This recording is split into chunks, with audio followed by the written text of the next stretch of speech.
Authors Over 50, Writing in Life's Sweetest Third. Authors Over 50's weekly podcast celebrates writers and their journeys to publication. Writing after 50 is a whole story on its own, so let's skip to life's sweetest third and talk with authors about their journey from pen to publish. Welcome, I'm Julia Daly, your host, and I invite you to listen to interviews with writers who've achieved their goal of publishing a book just later in life.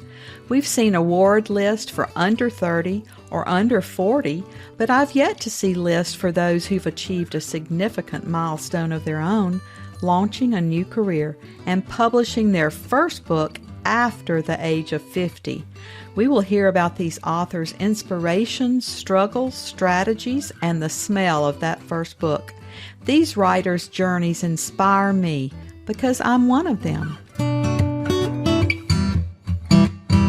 My guest today grew up in Ohio and Kansas and graduated from a small private college that's been closed for a quarter of a century. He gleefully toiled in newsrooms as a reporter, editor, and manager for more than 30 years. Although he fondly recalls the newspaper business as his crazy ex-girlfriend, he now embraces the life of a marketing copywriter. He enjoys used bookshops, vinyl records, marching bands, and dysfunctional love songs. He lives in Grand Island, Nebraska, which is, of course, not a real island. Lion Taming, Dating, and Other Dangerous Endeavors is his first book. Welcome to Authors Over 50, R.J. Post. Thanks. It's great to be here. R.J., our opening question on Authors Over 50 is always, so what took you so long to write your first book?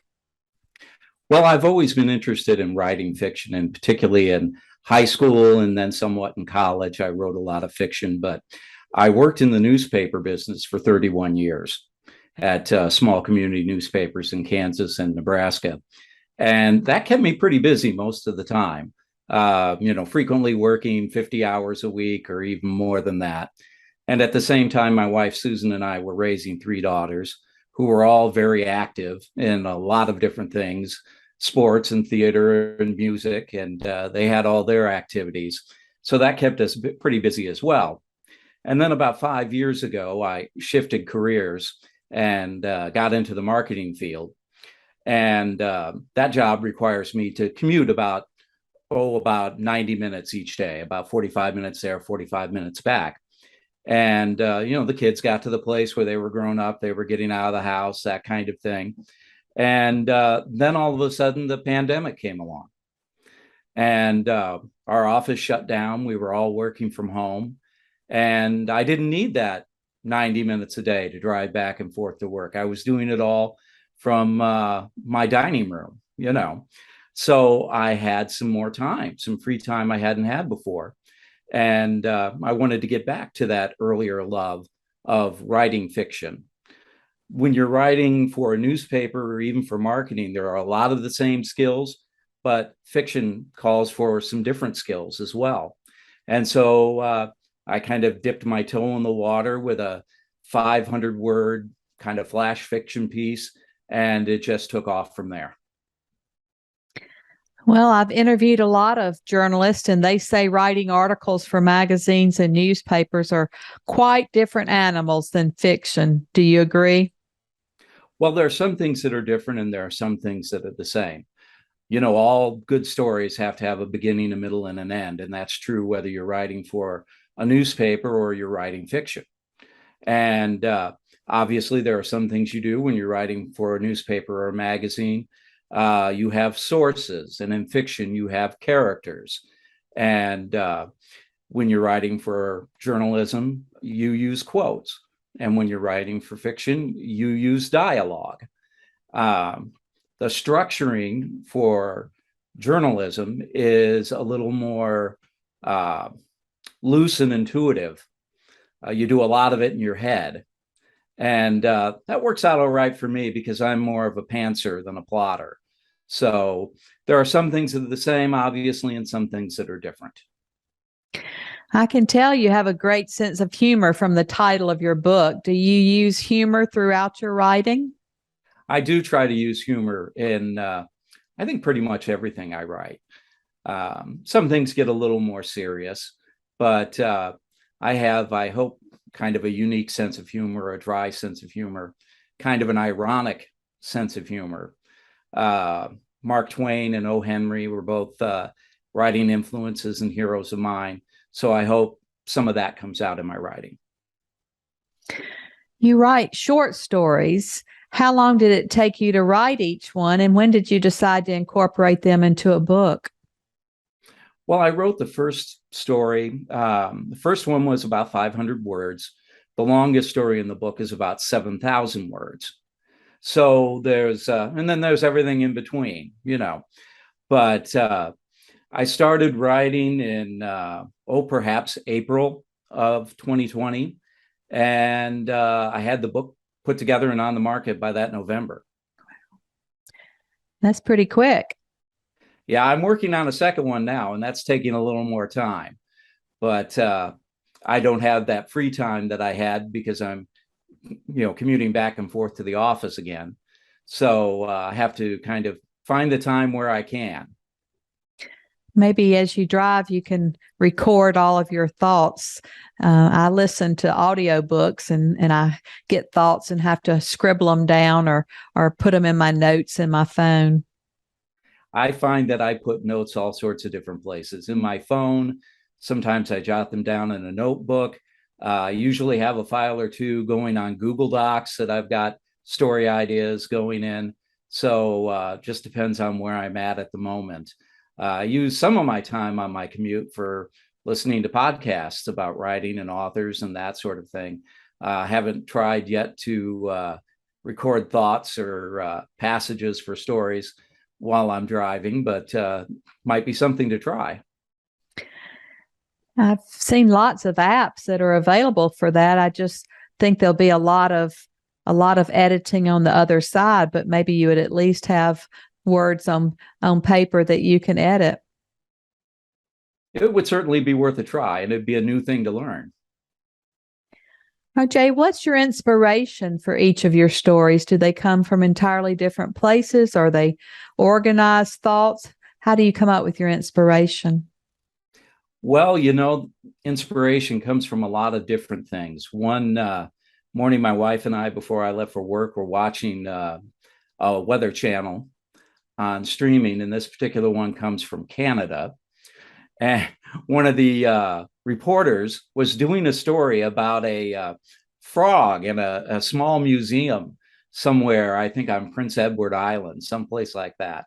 It was this frog in a display case, and there was some kind of controversy about whether this had been a real animal or it was some sort of fakery.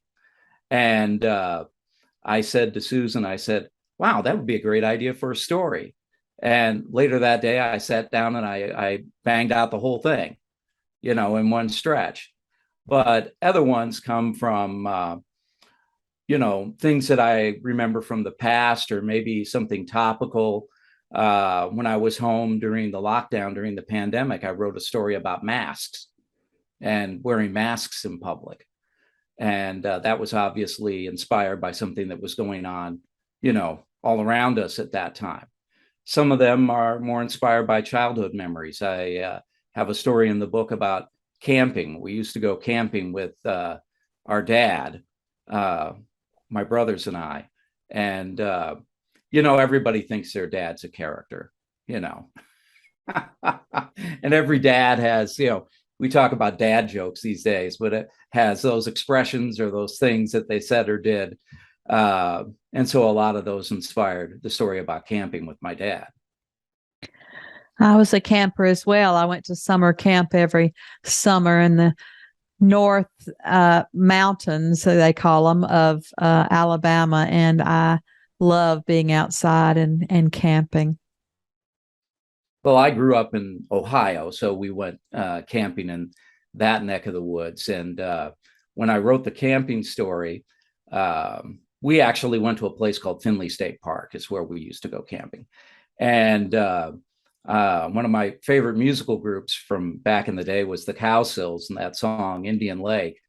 I thought that would be a great name for the park. And so I got online and I started Googling, and I found out there actually is an Indian Lake State Park in Ohio. So I thought that's where the stories got to take place.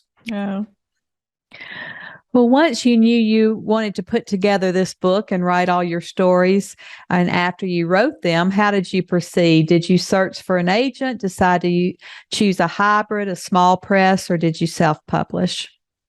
Well, initially, when I started writing the stories, my eye was toward marketing them around to some of the literary magazines and that sort of thing.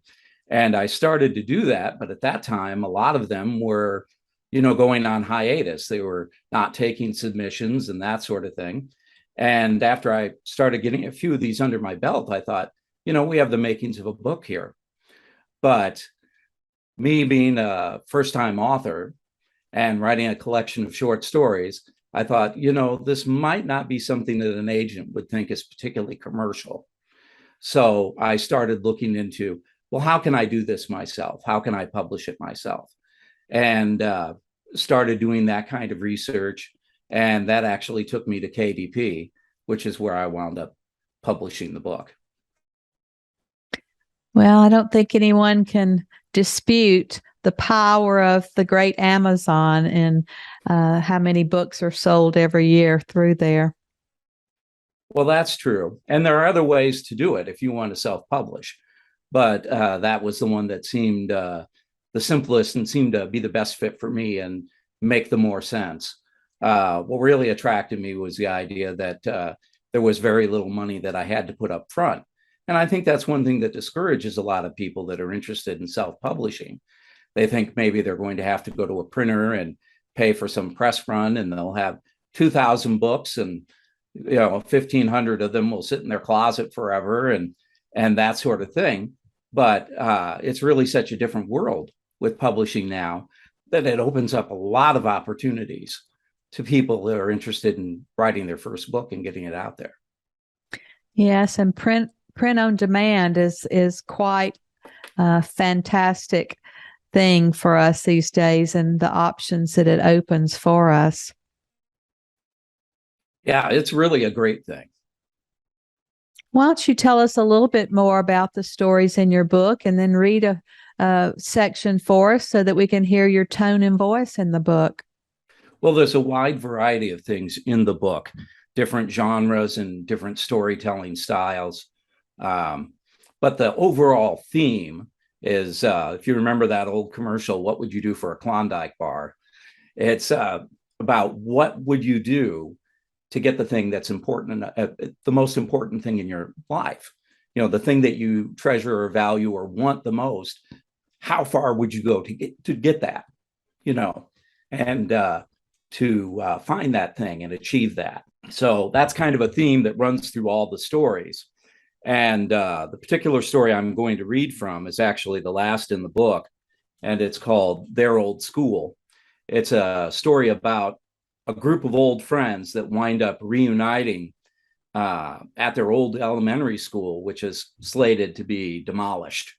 It's an outdated, outmoded school, and it's going to be torn down and a new one built in its place. And they have an open house, and all these old friends that haven't seen each other for years wind up running into each other again, including a couple that had kind of a crush on each other back in the day. But it turns out that there's a little more going on there than they suppose, that someone is looking for something valuable in that old building. And the story begins. Of all the pressure Joshua W. Abrams ever felt at Elm Street Elementary, this experience gave Under the Gun a whole new meaning. As he looked down the 3-inch barrel of the .38 Special, an aging Smith & Wesson knockoff, which with much of the bluing worn off and hints of rust around the cylinder, he wondered what would get him first, a bullet or the wrecking ball outside. Watching the perspiration forming on his assailant's upper lip and the gunman's bone-white fingers clenched around the revolver's knurled brown grips, Abrams began to think better of the wrecking ball. The woman beside him gripped his arm just as hard, her well-manicured fingernails digging deeply into his bicep. Her long black hair brushed his neck as whiffs of musk wafted toward his face. Although his gaze never left the handgun, he could visualize her intense chestnut eyes boring into the attacker as she bit into her lower lip with sharp white teeth. And Abrams wondered, how had he gotten himself into this mess? That's very exciting. You got us right into the story. Well, thank you. That's approach I take sometimes. Sometimes I find if you're having a little bit of trouble getting started on a story, just, jump in with both feet. Yeah, go right to the action. They tell us to start in the middle of the action. And you certainly did that. Well, thank you. Since you've been an editor before, can you describe your editing process that you use? Any tips that you can give our listeners? Well, I often hear the very good advice on your podcast and others that you should hire a professional editor. I think that is a good idea. I did not do that. When I put this book together, I was trying to see how much of this I could do on my own. And I have a little bit of background in that. So I did edit the copy myself, but I also involved my eldest daughter, Kayla, who had experience writing her master's thesis, and I brought her in to help me with the editing. So between the two of us, I did have other people that I used somewhat like beta readers, other family members and friends that read most of the stories before they went into the book. I think it is a good idea to get someone, though, who is a little less connected, has a little less of a emotional attachment to the words, because, we all love our own words. And you need to see what somebody else thinks, somebody that's going to tell you what works and what doesn't. I think that's very smart because I can look immediately at your work and see the typos or see any corrections that need to be made. But I've looked at my own work for so many times, that I can't see my own mistakes. So I think the more eyes we can get on our work, the better. And, just a very simple tip. If you write on a computer, print it out, read it in a printed out version. I've heard other people advise change the font size or change the font so that it looks different and some things jump out at you that didn't jump out at you before. But printing it out and reading it in that form instead of reading it on the screen, that's something I even did frequently when I was working in the newspaper business, when, of course, I had time. So much of that is deadline driven. But if it was a longer piece, a Sunday piece, something like that, I would frequently print it out and read it that way as well as reading it on the screen, because things do jump out to you in a different way. I agree. And that keeps your eye from just skimming over the same mistakes. And I do read all of my work out loud, and you can find those sentences that you stumble over when you're reading. So I think that's a great piece of advice. I definitely do that too. Read out loud, even when I'm reading it on the computer as I'm going along. Usually when I do that, I read it in a whisper, but you can still find those places. I've sometimes call those tacks in front of the reader's bicycle. Those little things that people are going to trip up on that don't really read smoothly. And once somebody puts a book down because they're distracted or something doesn't quite make sense, you don't know if they'll ever pick it up again.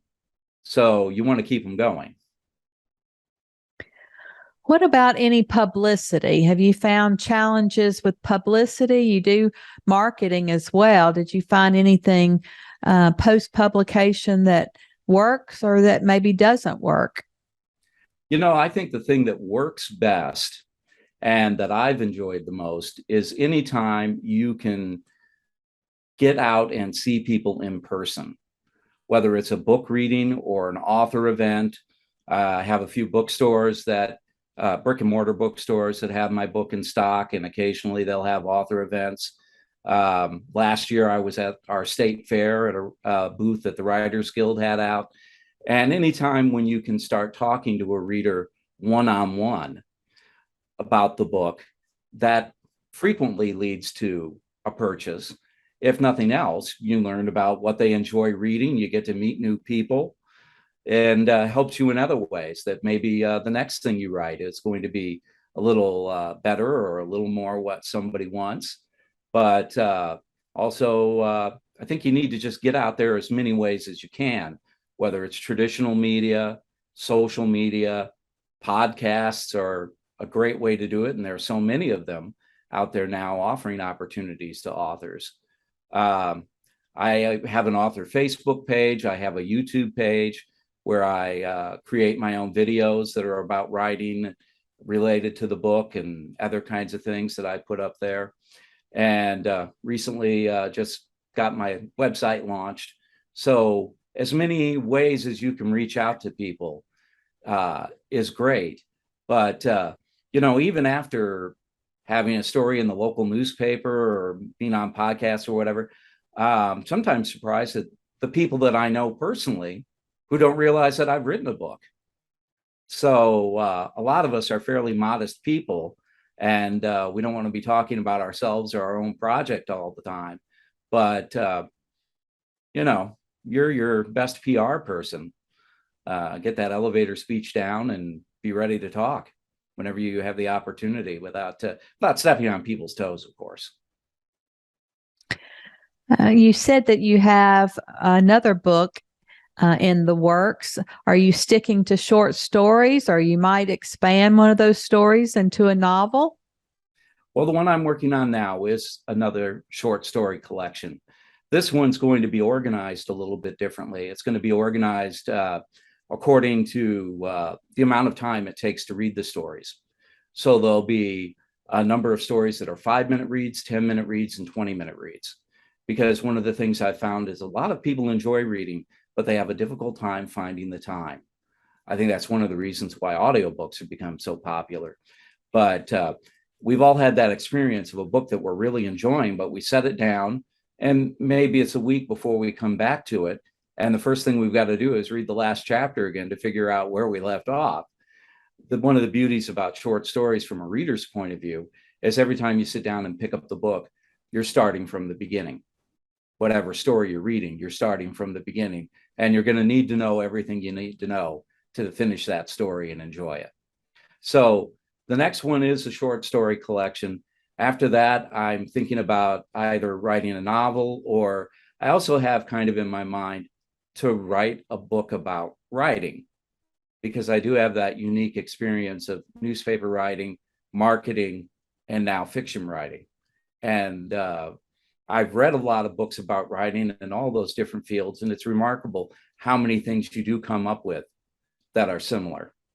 Like, for instance, the tip that whenever you're writing, whatever you're writing, speak to one person at a time. You don't know how many people might read that book. You certainly don't know how many people might read an advertisement, but you don't address them like you're addressing a football stadium. You address them one reader at a time. And that's true for whatever kind of writing you're doing. Well, with your background, I think certainly a nonfiction book would work really well and would become your business calling card. Well, that would certainly be wonderful. I would love that if that came to pass. You mentioned some of your literary influences. If you could ask your author idol one question, what would it be? Wow, that is an interesting one. I would say that my first author idol was John Steinbeck. I loved everything he wrote, and I think I pretty much have read everything he wrote. I think about the only thing I haven't read is his log of his trip to the Sea of Cortez. That's about the only thing I haven't read.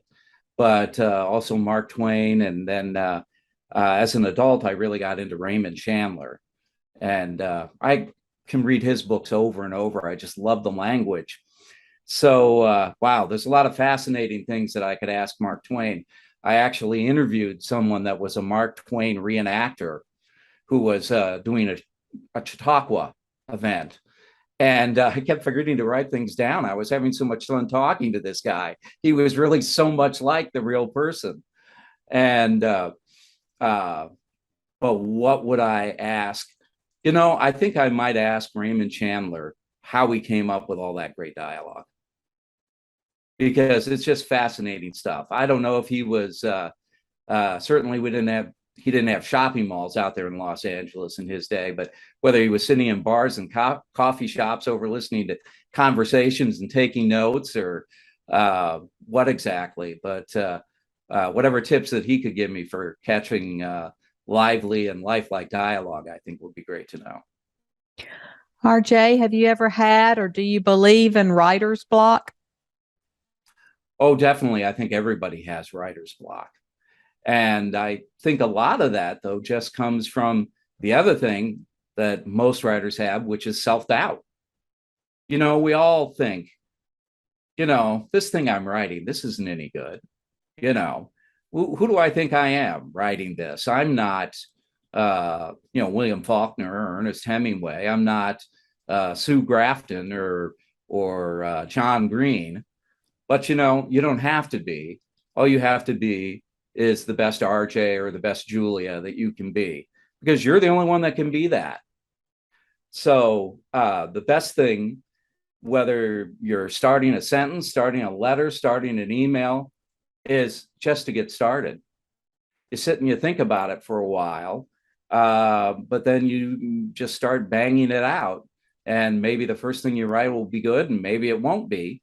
But usually after 2 or 3 sentences, you get going and you're on your way. I have had times when I started stories. I can remember one that's in the book. It's called Mystery Girl. I think I started it 3 times before I really got going. One of those starts was about 1,000 words. And I knew I wasn't where I wanted to be with it. And so I would scrap it and I would start again and come at it from a little bit different angle. For instance, jumping in right in the middle, jumping in the middle of the action. And that's what really got me going with that story. And a lot of people have told me it's their favorite in the book. Well, I think everybody has self-doubts. There's always somebody flying higher and faster than we are. And I've interviewed New York Times bestsellers, and they have the same doubts that we do. And I remember a story about Eudora Welty, who's from my home state, and who was from my home state. And she said that every time she dropped her manuscript into the post office box, she wanted to reach back in and grab it and continue to work on it. So if Eudora Welty had doubts about her writing and wanting to continue to work on it, I think we're in good company. Yes. And, it's never going to be perfect. That's the thing. It's never going to be perfect. When I was in the newspaper business, sometimes I would have to tell reporters, because a lot of them are perfectionists too. We used to talk about reporting is the process of going out, doing the research, finding the facts, talking to people. And then there's the writing. And sometimes I would have to say, you have to stop reporting and you have to start writing. It doesn't make any difference how good or how much you find out if we can't get it in front of the reader. So at some point, you got to stop reporting, you got to start writing. And with fiction, at some point, you've got to stop editing, rewriting, whatever, and say, this is good enough. It's done. And I'm going to, send it on its way, get it out there in front of people. Well, talking about reporting, do you think today's reporters are different, have different ideas than years ago when we were supposed to be so objective about everything? Do you think that they're now creating their own stories? Well, I think there are a lot of parts of the media that aren't as objective as what we tried to do in the days that I was working in the news media. And that's up to the consumer, I guess, to decide for themselves whether that's good or bad. As far as journalism goes, I think there really is a need to try to be objective and present both sides of the story and put them in front of the reader and let the reader be the jury. Let them use their own judgment about what they believe and what they don't believe.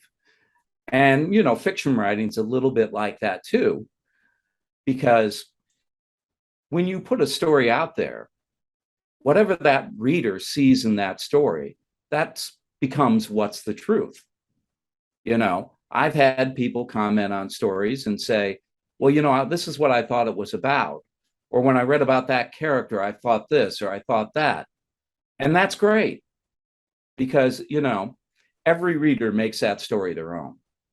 So you put out in front of them the characters as you see them, the events as you see them, and then you let them interpret what that's all about. Yes, I had a reviewer tell me that they couldn't suspend their disbelief about one of the actions in my book. And I said, it's fiction. We can write anything we want to, and you should be able to suspend your disbelief. I just read a novel about exchanging bodies with somebody. So if I can believe that people can exchange bodies, you should be able to believe my little episode in my book. Well, certainly. One of the stories I'm working on for the new book has a scene that takes place in a taxi dancing club. Used to be quite common, not so common today. I think there are still some out in Los Angeles and in other countries. But one of the things that they don't do anymore, apparently, is take and sell tickets. Back in the day, the man would buy these tickets and he would give them to the woman that he wanted to dance with, and she would turn them in at the end of the evening. Well, apparently they don't do that anymore. They use a punch card system, whatever. But I wanted to have, at the end of the scene, I wanted to have one of the characters throw all these tickets up into the air and start kind of a melee, all the girls scrambling to grab these tickets. And so I thought, well, in the world I'm creating, that's still the way they do it. And so you can suspend your disbelief there. I don't think I'll get a lot of phone calls from taxi dancers telling me that's not the way we do it anymore. You just never know. Well, it'd be an interesting conversation if I hear from them. It would. RJ, our last interview question is, our writers over 50 are a unique set. Do you have any advice for writers 50 and above? My advice there is basically fourfold, which is start where you are. There's all kinds of things that you can learn about the writing process, structure. Should you get an agent? Don't become overwhelmed by that. Just start writing. You can figure everything else out along the way. Don't psych yourself out. Just start. And the second thing is that write what you love. Now, it depends a little bit on your goals. Do you want to sell? You want to be a bestseller, a New York Times bestseller, sell 1 million copies? Then maybe you better do some research about what's the most marketable genre, et cetera, and so on. But my advice really is write what you love, write what you feel strongly about it. And there will be readers out there that are interested in that too. So start where you are, write what you love, and then put it out in front of the world. And don't worry about the haters. There are always going to be those people who say, well, John Green could have written that better. Stephen King could have written that better. But, neither one of them are writing your book. You're writing it. And the skills and the voice that God's given you are going to be good enough to complete that book. And you're the only one that can put yourself in it and make it your book. So that's what's going to make it unique. I think that's great advice today, and we just appreciate your being here with us and sharing your time and your expertise. And we're now excited to say you're one of our authors over 50. Well, I'm excited too. I'm glad to be part of this special club. Thank you for joining us today. Please look for Authors Over 50 every Thursday, when we will have conversations with accomplished debut novelists over the age of 50. Please subscribe and share with a friend, and check out my own publication journey after 50 at www.juliadaily, that's D-A-I-L-Y, like dailynewspaper.com. Until next time, keep reading and writing, and remember, it's never too late to fulfill a dream in life's sweetest third.